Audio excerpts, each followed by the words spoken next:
Hello, welcome to An Old Man Running, London edition. I'm here in Hyde Park in London on a beautiful Saturday afternoon. I'm on week 4 right now of taper back up after finishing my first marathon at the age of 60. I set myself a few targets for that marathon. The first obviously was to finish.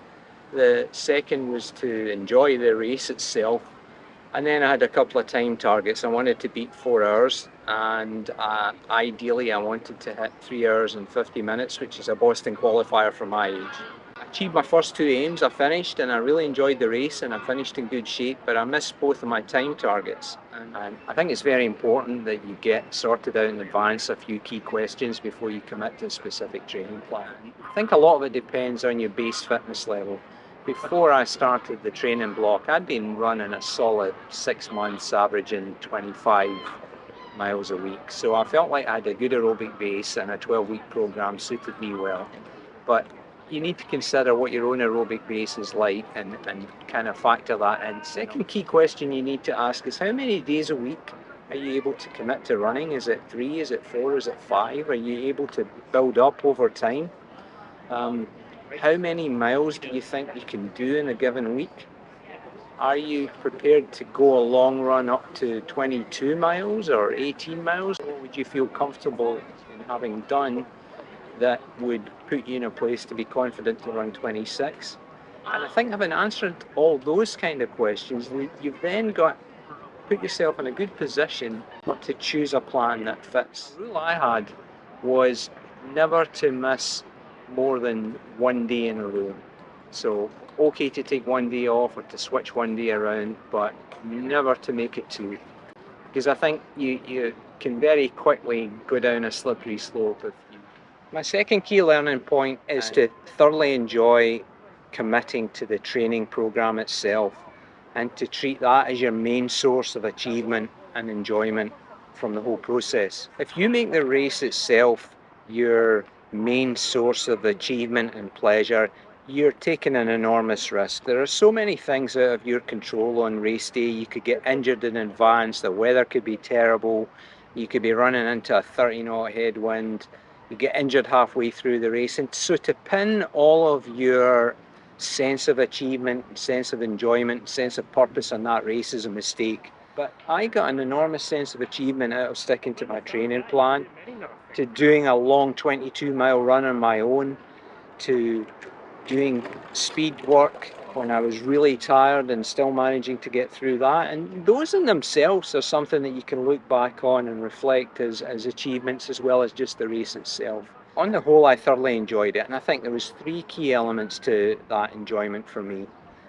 The first was I built up enough confidence in my running over the last year to join the local running group, and through that I was able to run a lot of times with other people and make some friends through running, and adapt my training program so that I could be running with them on the weekends. As you get further into your marathon program, you're getting into 17, 18, 19, 20-mile runs, and your friends from the running club may not be doing that. You can figure it out so that perhaps you run with them for 10 miles as I did, and then add it on at the end, or run earlier in the morning in the beginning and join them for the last 10 miles. And a second area that I've been very lucky with, as I am this weekend, is that I travel a lot for my job, and so I was able to run in some different places. And I recognise that everyone's situation is different and not everyone gets to travel, but I think if you can apply the concept of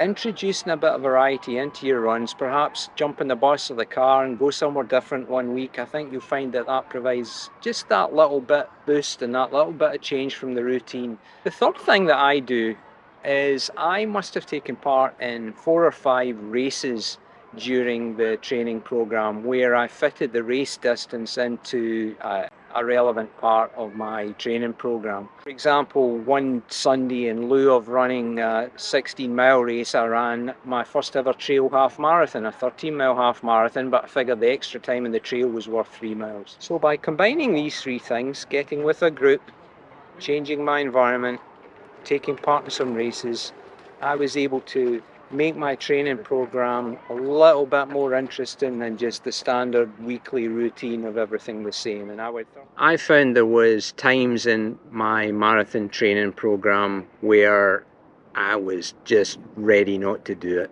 to procrastinate, wasn't ready to commit to a speed run to the extent I should be, or to a distance that I was meant to run. My third key point is that it's very important to recognize your mental triggers for procrastination or reduced effort, and to have a plan in place to deal with that when you recognize that. And I had 4 or 5 things that I did. First of those is to make a commitment to someone. Now, for this marathon, I actually had an online coach, and she set my training program, and every day I had to write up how well I'd done on it. And obviously I didn't want to let her or me down, and that was a huge push on the days that I was just not feeling it. Looking at it again, I think it was probably a little too expensive to go down that path of having a coach. I think in terms of making a commitment, there's other ways to do that. You know, make it an arrangement to run with a friend. Post on social media in advance that you've got a big training run coming up. A second technique I used was mantras, and I would repeat to myself when I was in real pain, usually in interval training, that this is only for a few minutes and failure is forever. And sometimes that just got me to the next interval. The thought of having to live with not having done it forever was something that helped. So that was a mantra I used. Another mantra I used on long runs, this is just fatigue. There's nothing hurting here. And when you do that and you realize you've only got a few miles to go and all you're feeling is tiredness and that you're not doing any damage, nothing's breaking, that sometimes is just enough to get you to move on and get over the hump and let you realize that it's not that bad. Third technique I use a lot was just to reward myself for success. So, for example, I always used to make sure my beach runs ended at a spot that's very near a great coffee shop, and knowing that those rewards were coming was something that got me through the last 2 or 3 miles. 2 more techniques I used. One was to, on really bad days where I just couldn't face doing the training, was tell myself, just put my gear on without making any other commitment to myself. And you know, by the time you do that, sometimes that's just the impetus you need to get yourself out the door. Another way of doing this is if you've got a very early morning run, just get all your stuff together the night before. The final technique I use is to change the goalposts. I use that a lot in interval training. So when I was doing my speed days, usually on Wednesdays, it would call for, let's say, 8 2-minute intervals at 5k pace, something like that. And when I wasn't feeling it, I would tell myself just to do 2. Get the first 2 done and then you can quit, and then you've at least done something. And then I would get 2 done and I would say, look, you've got 1 more in you.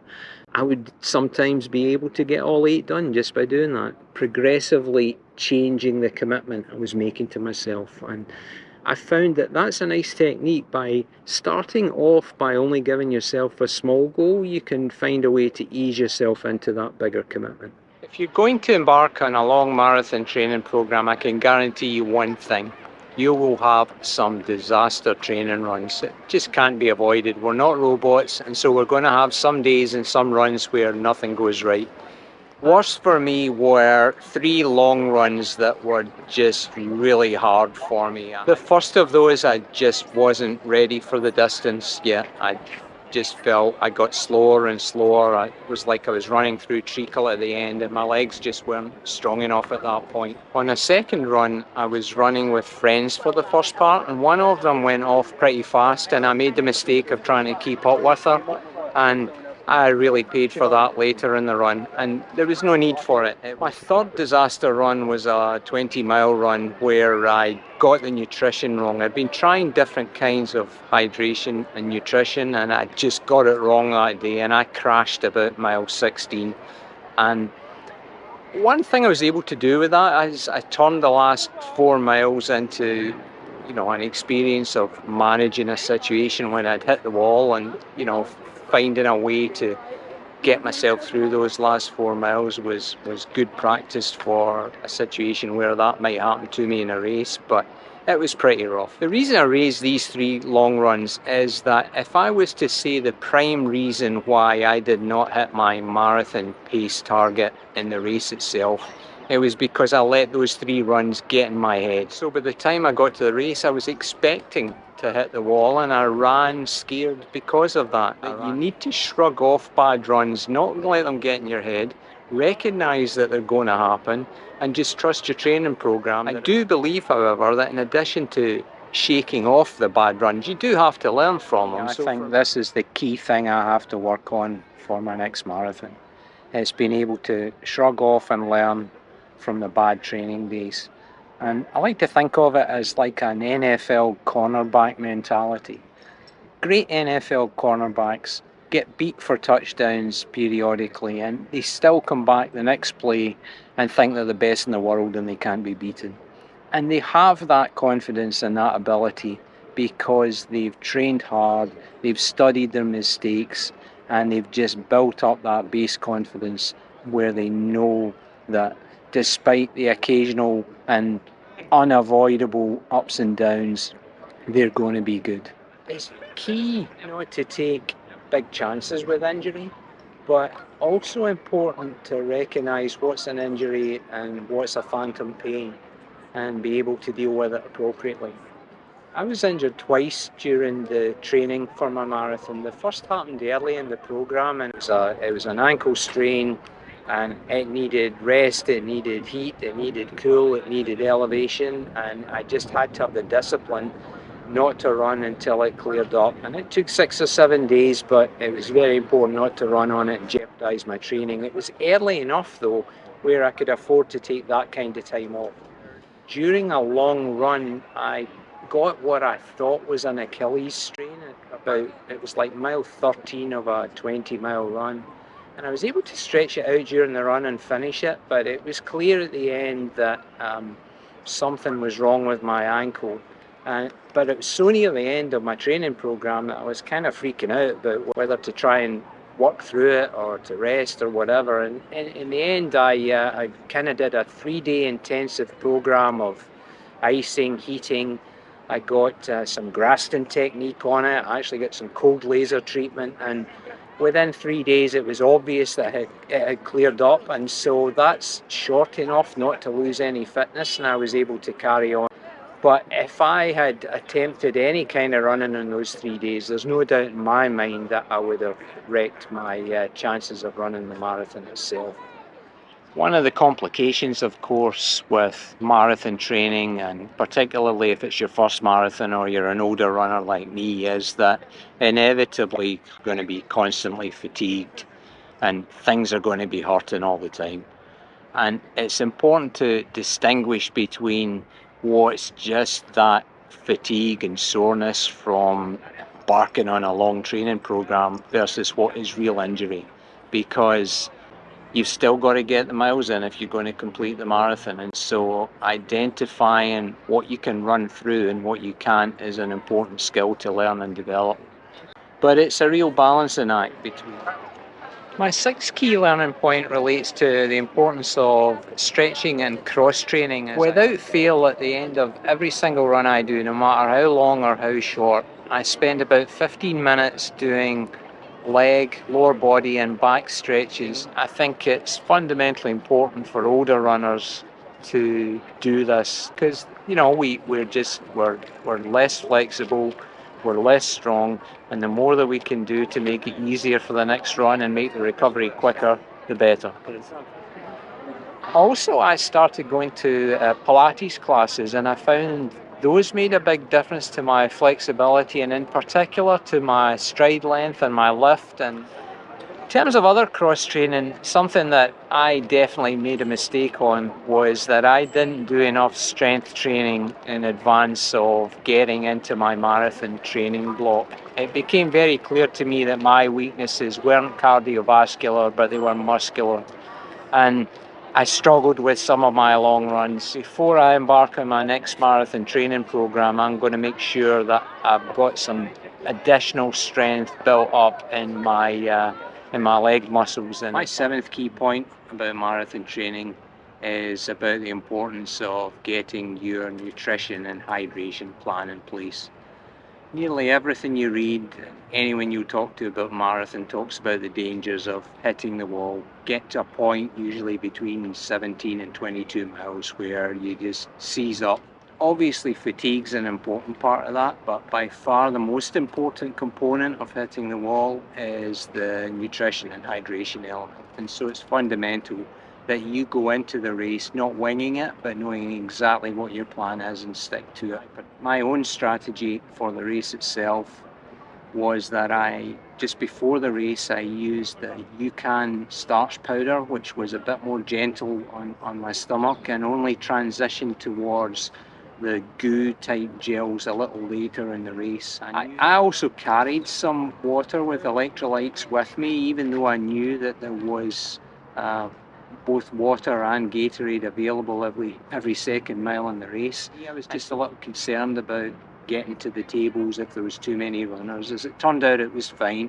So I probably went over the top and carried excess weight. I think that points to you being sure what the race has available to you and not to over rely on it. And I think it's very important to realise that it's not just a plan for the race itself. It's important to make sure that in the morning of the race you know exactly what you're going to eat and drink. And then something that I very nearly screwed up is in the week before the race. It's not just about, as I'd thought, eating a giant pasta meal the night before. There's a great article in Runner's World about it, about the 3 or 4 days before a race, and I'd encourage you to read that. And it's tempting in the last week before a marathon, when you're tapering down on your running training, to think that you're finished and the race itself is the next big thing. But you should treat the last week before your race and the way that you eat and drink in that week every bit as seriously as the key training weeks in your plan. My last 3 learning points from my training that I'll carry on to my next marathon are about the race itself. And point 8 is to really trust your training. I went into the marathon having completed a well-structured training program, stuck to it well, got my nutrition and hydration plan together. I practiced in the shoes and the socks I'd planned to run in, and I was comfortable in those. So I had everything in place to make a success of that race. But there's a danger with your first marathon because you've never really run the distance, and I hit that danger of letting that get in my head. I was scared of the distance, I was scared of hitting the wall, and I was therefore far too conservative at a middle point in the race, preserving energy for a crash that never came. And it didn't come because I'd put together the appropriate training and nutrition. So I felt great at the end of the marathon, physically, but mentally I was a little bit disappointed in myself. Because when you're running in the marathon race itself and you start to doubt yourself, just remember all that effort you put in, remember all the planning you've put in, remember that you've got it right, stick to your plan. Perhaps the main criticism I have of my own training plan, I was not familiar enough with what it felt like to run at my marathon goal pace. I spent a ton of time doing interval training at 5k and 10k pace. I would do strides at the end of most runs. I would do long, slow runs. Just did not spend enough time running at my marathon goal pace, which for me at the time was 5 minutes, 27 seconds per kilometre. The consequence of that was that when I was running the marathon itself, I just had no feel as to whether I was on pace or not. So I would look down at my watch at the end of 1 kilometre and I'd run 5:47, and then another would be 5:15, and they just felt the same to me. For my next marathon, I want that pace to feel as familiar as my nutrition habits feel, to feel as familiar as my shoes feel. Every bit as important to be able to rely on knowing that the pace that you're at is the pace that you've targeted. My 10th and final learning point from my marathon training relates to preparation for the race itself. I had a specific plan for the start of the race. I was going to do the first 5k at a certain pace, move up to slightly faster for the next 5k, then get in a rhythm and push on towards the end, and I had the paces mapped out. But turned out I was totally unable to achieve even the slow paces that I had scheduled for the beginning of the race, and here's why. I drank a lot more than I meant to before the race. Must have been out of nervousness or whatever, so I had to go to the loos at the start line and ended up in a queue for 30 minutes. By the time I got out of that, any hope I'd had of getting to the 4-hour pace group that I'd meant to start with was gone. There were 7,000 people in that race, and there was 6,500 of them in front of me at the start line by the time I got away from the loos.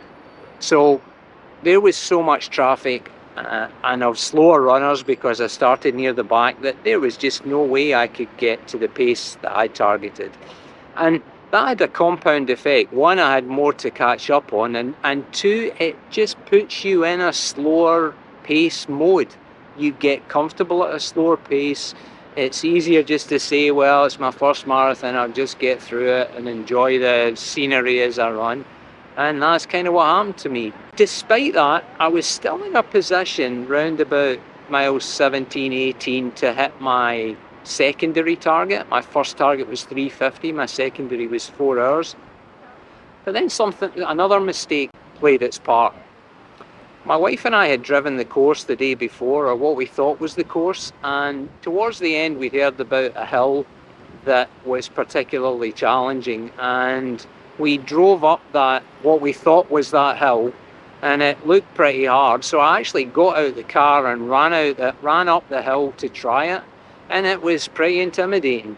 And by the time I got to miles 18 and 19 in the race itself the next day, the thought of that hill was starting to get in my head. Kind of dreading getting to mile 22 where the hill was. I was preserving my energy for it.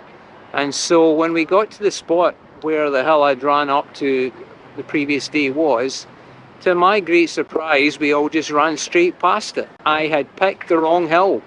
Instead, we went up a significantly less steep hill. And of course, by the time I realised that I was safe and I was comfortable, it was too late for me to pick up the pace again, and I missed my second pace target. Two key things for me in terms of preparing for your races. Certainly know exactly how your first hour is going to go, but know exactly how you're going to implement that first hour. If there's 7,000 people in a race, you're going to have to put some planning into getting to the point where you can run with the pace group or with the other runners that run at your pace. And then secondly, if you're going to get to know the race course before the run, make sure you get to know the right one. That's my 10 learning points from my first marathon. Some positive, some negative. Many of them I'm still working on, and I hope to improve on them by my second marathon in Los Angeles. As I prepare for my second one, I'll post again about my preparation for it, like I did for my first marathon. I posted every week about my training program, and I'll do that again. I hope this information is useful to you. If it is, please give me a like, please subscribe to the channel, and I look forward to any comments as well from your own experiences of training for or racing in your first marathon.